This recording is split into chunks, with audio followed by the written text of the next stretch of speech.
Hello, hobby friends. Today, I'll show you how I made some crazy bases for my larger Tyranid models. Now, regarding my previous video, someone commented that they thought it was just a comedy piece until later on. And while I do love jokes, I want you to know how serious I am about modeling, so I'm showing you the finished results right now. But before I broadcast how to build better bases for big bugs, I gotta bathe this bug in baked beans! Oh yeah! Look at that lumpy goodness. Mmm.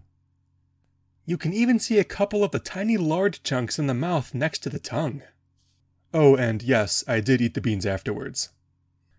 Anyway, instead of working on the biggest bases at the start, I'm going to start with the 40mm ones and work my way up in size. That way, I won't get burned out as much early on in the process. Spoilers, but I got very burnt out. That's probably why it took so long to make this video. Since I have 2 copies of a squad of monopose models, I play matchmaker and remove half. I don't want any duplicate sculpts in any of my squads. But before I base them, I gotta unbase them. Now I mentioned this in my previous video, but it really bugs me when Games Workshop puts the only bits of terrain next to the feet. It just doesn't look right when the bits are only between the legs. Wait a minute. So I just cut them off. This particular bit is a bit troublesome. Every time I apply pressure, the nippers slide up onto the hoof. This next part is a bit dangerous, so practice good knife safety. Here, I'm pressing down vertically with my knife on a stable table. And in case you're concerned, there is a cutting mat under this placemat. The reason I have a placemat is so I don't get glue on my cutting mat. I carefully cut at an angle towards the vertical cut, creating a notch that allows my nippers to stay in place while snipping off the unwanted plastic. You know what? I think I'm going to reuse this bit. As I was cutting off bits, I made sure not to cut off any pegs. Not because I'm going to peg them back into the bases, that'd be boring. I've got plans for these.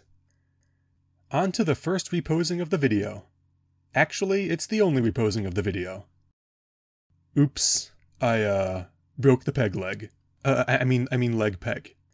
But it's okay since I was just going to replace it anyway. Oh, and it's not a joke, I'm actually replacing it.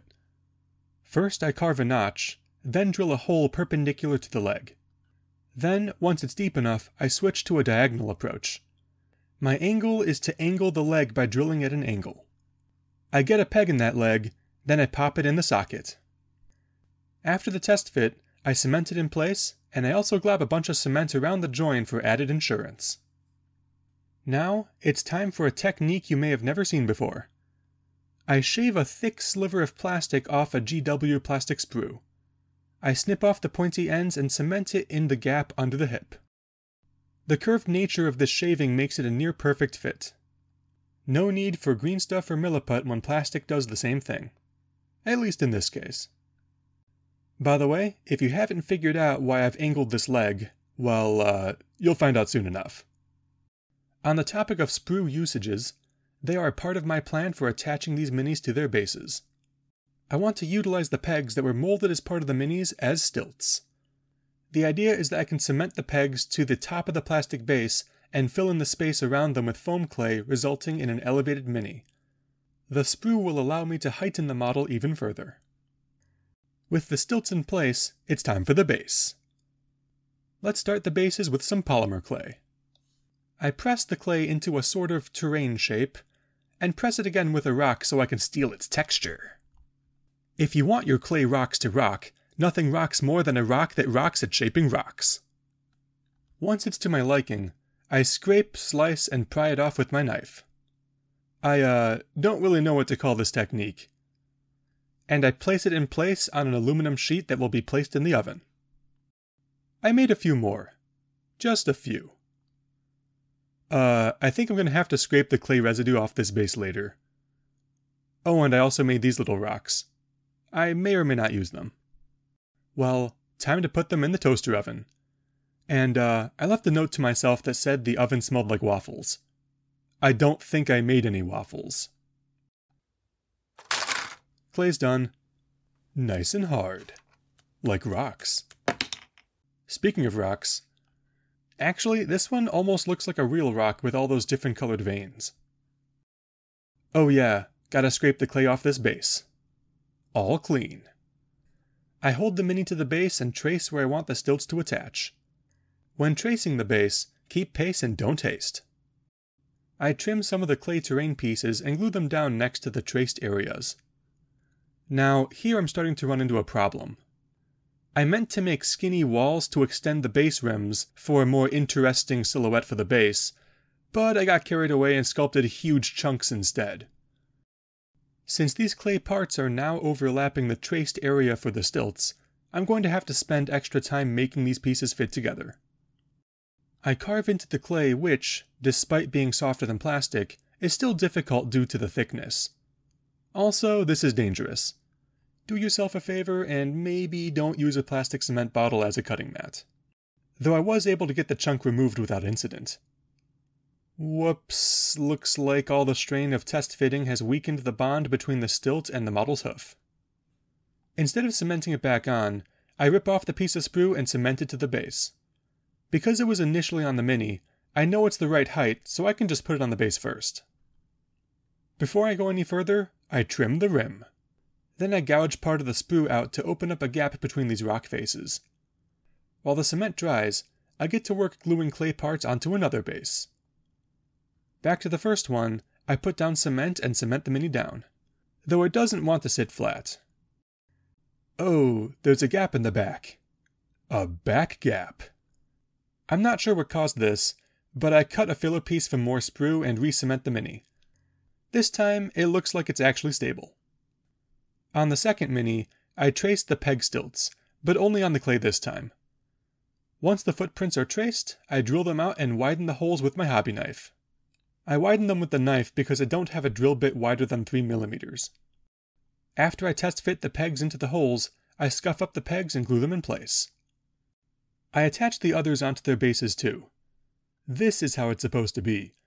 Simply cementing the stilts without the clay interfering. On some of them, I cemented additional plastic pieces to further stabilize the join.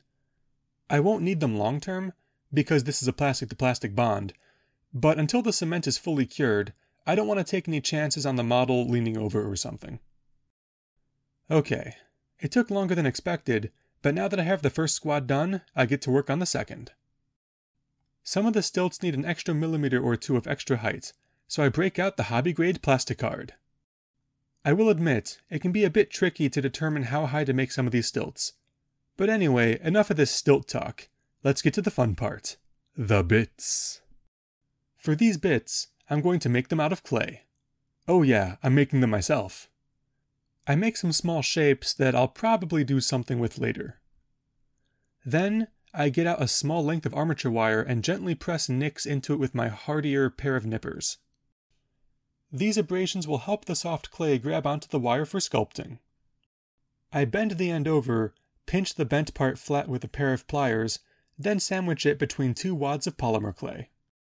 This will hopefully end up being one of those Tyranid spikes you see on Tyranid bases. I work the clay until I get a decent triangular spike shape, after which I press grooves into it along the edge. I'm not very good at sculpting soft clay, so this is a bit outside of my wheelhouse.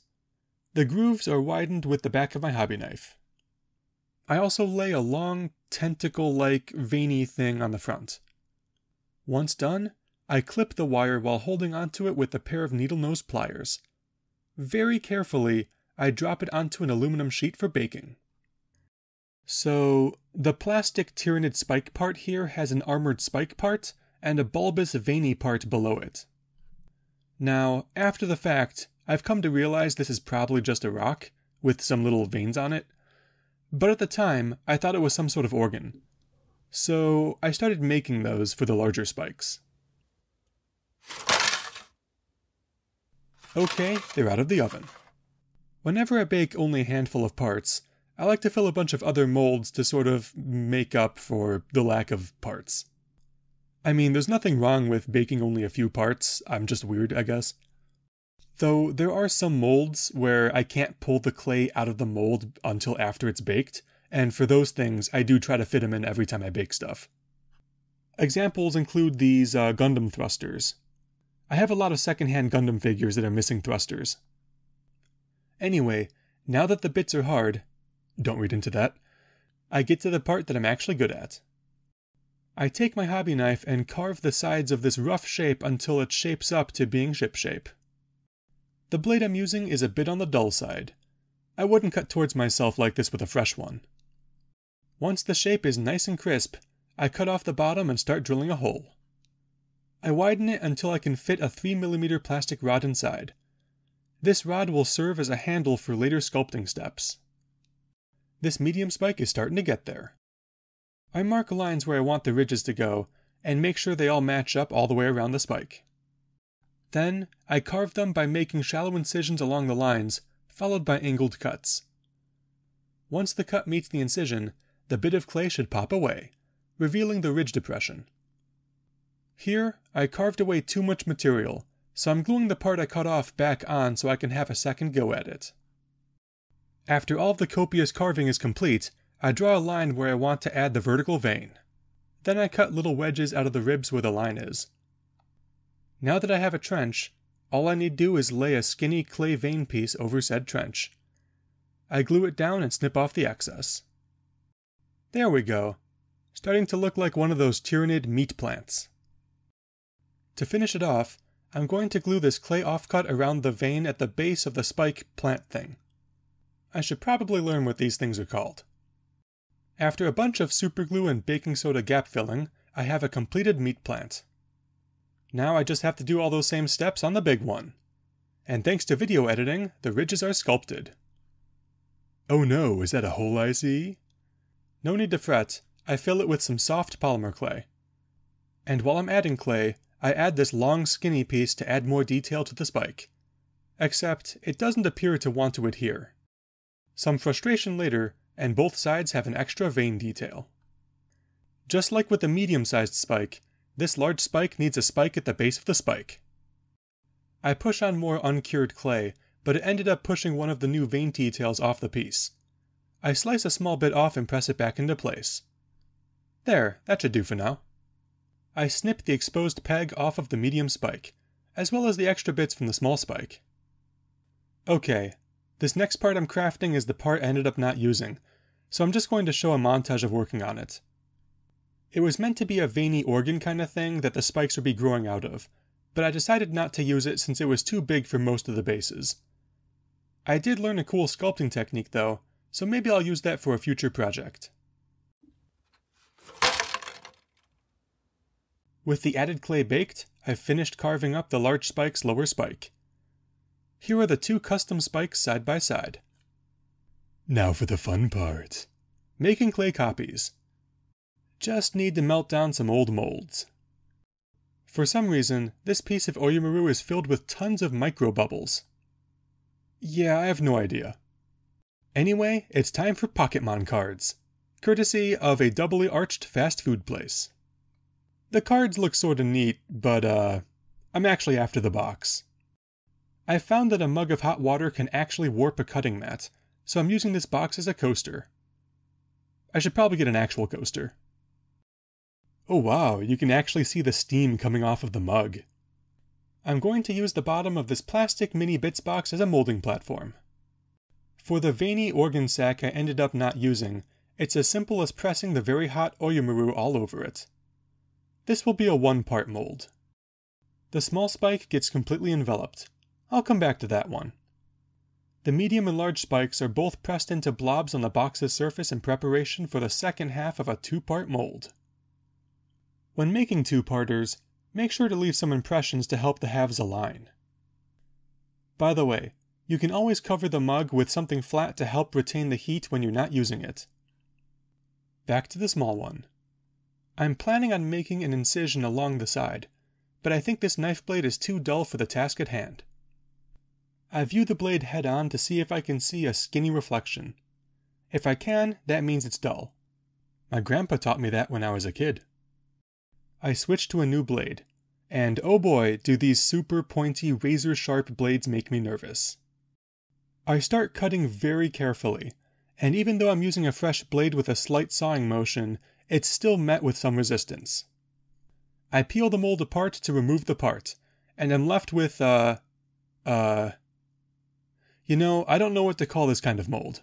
I'm sure there's a term for it though. Now that I'm done with the sharp blade, I carefully slide it back into its container for when I feel like it's time to replace my current blade. To make the second halves for the remaining spike molds, I remove the parts, rub on some Vaseline, and put them back in place. Then I can smush on the second halves.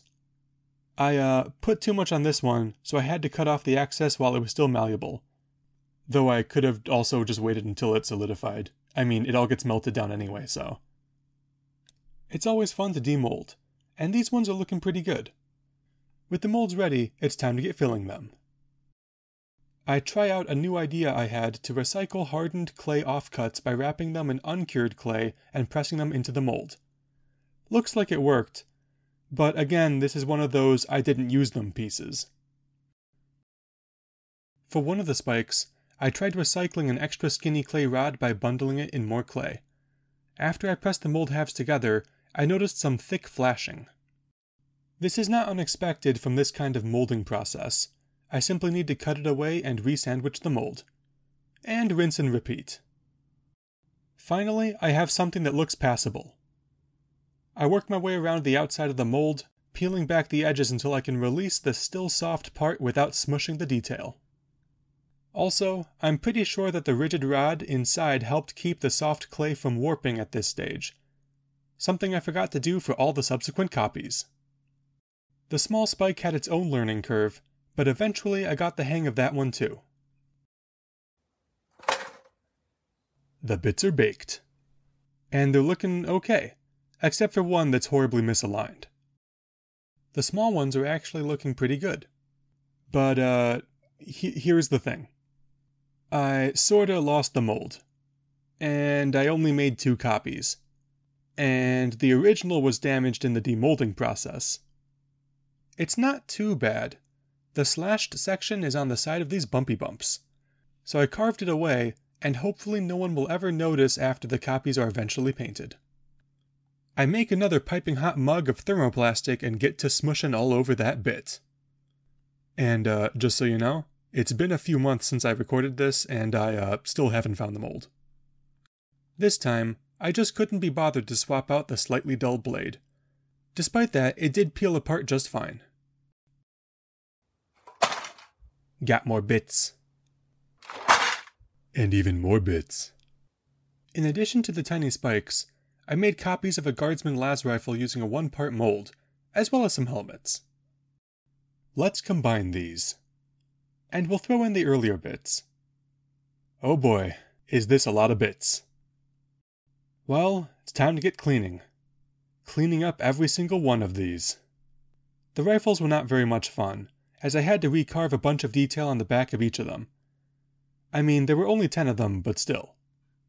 Also, one of the barrels broke off from my rough handling. It's funny, normally you'd drill out the barrel for realism, but I'm doing it just so I can pin it back on. I stick a paperclip into my Seen Better Days superglue nozzle, then plug it into the barrel bit.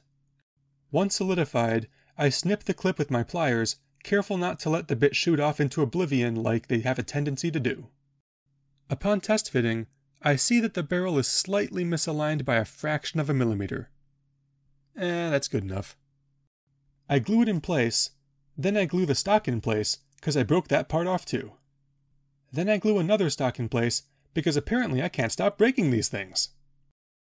Okay, the last thing I did with these bits is I carved scratch marks on this one helmet. There was a visible seam line running across the front, an artifact left over from squishing multiple pieces of clay into one mold. So going with the flow, I decided to widen it and disguise it as battle damage. Oh my, look at my beautiful bag of bug basing bits! Just gonna sort these out so it's easier to see. And I'm gonna be honest, I don't remember if it was the molding stage or the cleanup stage, but one of those stages took at least 11 hours. However, I think it was worth it to get these 139 clay basing bits, plus the ones in this little bag. Maybe I should get a 3D printer at some point. I mean, these bits were a bit much even for me. Anyway, I got them organized into their own itty-bitty bits box. Then I put them away, 'cause it's time for a different clay. Foam clay to be more specific. However, when I opened the bag, I was greeted with the fact that it was already half dried out. Every time I tried shaping it, it would push back like a kitchen sponge. I guess I shouldn't be surprised since this is the first time I've opened the bag in over half a year. Well, off camera, I had the idea to try dripping some water on it, and it worked. I mean, it's a bit slimy when you first start kneading it, to the point where it slips out of my fingers, but after a short while, this foam clay was fully resurrected. By the way, foam clay is not expensive, I just really hate wasting stuff. Anyway, I got to smushing the clay onto the base. I like to tailor a section of clay, pull it off the base, then reapply it with superglue. Oh, and let me know if you think I'm too zoomed in for these shots. I have a feeling I am, but it could also be that my hands are shaky. I'm still trying to get a feel for how zoomed in to be for different shots. I apply a few rocks in the same way, that is to say I test fit them and then glue them down once I like the look of it. To add additional interest, I place smaller rocks here and there. In one instance, a gap filled with a thin strand of foam clay where I thought dirt would naturally accumulate around the stones. The small rocks also help to break up the flatter areas between the cliffs on the bases. Okay, now that I finally have 5 bases done, yes, only 5, let's work on the leapers. Now, because these are monopose minis with dynamic poses, it's going to be obvious which of these are twinsies. Between the last video and this one, I did some reposing by straightening a couple of the leg joints. Combine that with swapping a few arms, and I think they look different enough. However, they're not done. The armature wire I used is still visible. Each leg has 2 points of exposure, one on the front and one on the back. Yeah, I don't feel like breaking out the milliput, so let's use the same solution from earlier in the video. This again involves taking a section of sprue and carving a crescent-shaped sliver out of it. This sliver was too wide, so I curled the crescent with my pliers and tried again. Once the piece was perfectly positioned, I glooped a bunch of thick plastic cement onto it. The cement will fill the cracks around the edges while smoothing out the texture. Again, you could totally use milliput or green stuff for this, but this is just less of a hassle for me. These legs aren't perfect, but they're good enough. Oh, also, since these legs were reposed, the base attachment pegs were removed, so now I'm going to have to pin them. Ah man, if I were a Tyranid, I'd be cringing right now. For this guy, I cut off the support under the leg because it would look weird if 2 nids had the same exact leg support. This guy's getting a tactical hill. Okay, look at these bubbles. It's just so weird I had to show it to you. For this leaper, I could leave it pegged into the base, or I could put it on a tactical rock. On this particular base, I'm layering these clay basing bits to make something a bit more interesting. I've never tried this particular approach before, but it's a strategy I'm going to have to remember for the future. It's a lot faster than making a base rim and then gap filling it with foam clay, but the lack of a flat, landscaped surface means it's probably not suitable for minis that have more than 1 foot on the base, hence why I'm only using it for this one leaper. Back to the previous leaper, after the glue had dried, I could slice off the overhanging clay, being careful not to cut myself. Then I was able to peg the leaper in place. Oh man, this looks so cool. Sometimes you just need a little victory like this to stave off the burnout and keep yourself chugging along. Back to the one I was back from, I drilled a hole for pinning, double-checked the positioning and orientation before permanently gluing. The outstretched leg makes this one look so dynamic and aggressive. I make interesting looking bases for the other leapers and stick them on. Then I wet sand the base rims with multiple grits until they're nice and smooth. For the second squad of barb gaunts, I want to do something simpler. I wanted the first barb gaunt squad on mountainous looking terrain with lots of elevation and mini cliffs. For these 5, I just want them to have uneven looking terrain. To accomplish this, I glued down base rim extensions here and there, then tapered them down to the base rim with hot glue. Smooth hot glue has a rubbery surface that white glue has a hard time sticking to, so I reheat each side of each mound and press my finger into it to create a textured foundation for later steps. Now that the bases are tentatively terrained, it's time for the meat plants. And also some guardsman bits. I start in the deep end with the largest of the spikes. Because it's so large, I decided to pin it. Since I've got the hot glue out, I figured I'd try to get 2 birds with 1 stone and use the hot glue to glue it down while also gap filling around the edges. Though I did have some trouble with it. Maybe I shouldn't record my first time doing things. Eventually I got it in place. This meat plant is not getting uprooted anytime soon. I continued by planting the smaller plants. For one of the mini spikes, I cut it in half so I could install this guard helmet. Unlike normal plants, I imagined that this meat plant would slowly lift the impaled helmet off the ground as it grows. A clear indication of how fast Tyranid terraforming transpires. The big spike is still shaky, so more superglue. And the first of the spiky bases is done. Hey look, it's the nid with the reposed leg.